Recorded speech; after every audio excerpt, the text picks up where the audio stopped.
ہمارے ان احسانات کو یاد کرو جب ہم نے تم کو قوم فرعون سے نجات بخشی۔ وہ لوگ تم کو بڑا دکھ دیتے تھے، تمہارے بیٹوں کو تو قتل کر ڈالتے تھے اور بیٹیوں کو زندہ رہنے دیتے تھے، اور اس میں تمہارے پروردگار کی طرف سے بڑی سخت آزمائش تھی۔ اور جب ہم نے تمہارے لیے سمندر کو پھاڑ دیا، پھر تم کو تو نجات دی اور فرعون کی قوم کو غرق کر دیا، اور تم دیکھ رہے تھے۔ اور جب ہم نے موسیٰ سے 40 رات کا وعدہ کیا تو تم نے ان کے پیچھے بچڑے کو معبود مقرر کر لیا، اور تم ظلم کر رہے تھے۔ پھر اس کے بعد ہم نے تم کو معاف کر دیا تاکہ تم شکر کرو۔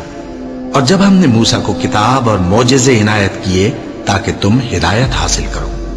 اور جب موسیٰ نے اپنی قوم کے لوگوں سے کہا کہ بھائیو، تم نے بچڑے کو معبود ٹھہرانے میں اپنی جانوں پر ظلم کیا ہے،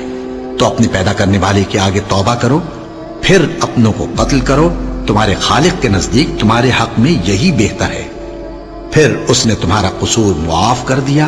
وہ بے شک بڑا معاف کرنے والا ہے، بڑا مہربان ہے۔ اور جب تم نے موسیٰ سے کہا کہ موسیٰ، جب تک ہم اللہ کو سامنے نہ دیکھ لیں گے تم پر ایمان نہیں لائیں گے، تو تم کو بجلی نے آ گھیرا اور تم دیکھ رہے تھے۔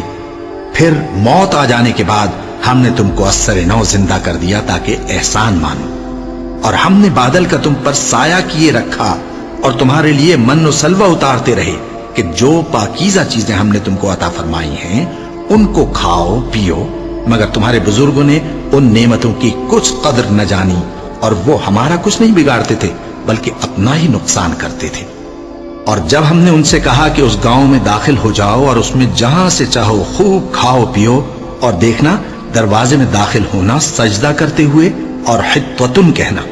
ہم تمہارے گناہ معاف کر دیں گے اور نیکی کرنے والوں کو اور زیادہ دیں گے، تو جو ظالم تھے انہوں نے اس لفظ کو جس کا ان کو حکم دیا تھا بدل کر اس کی جگہ اور لفظ کہنا شروع کیا، بس ہم نے ان ظالموں پر آسمان سے عذاب نازل کیا کیونکہ نافرمانیاں کیے جاتے تھے۔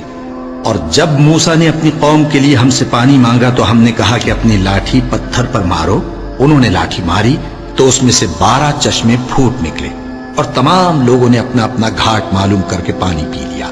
ہم نے حکم دیا کہ اللہ کی عطا فرمائی ہوئی روزی کھاؤ اور پیو، اور زمین میں فساد نہ کرتے پھرنا،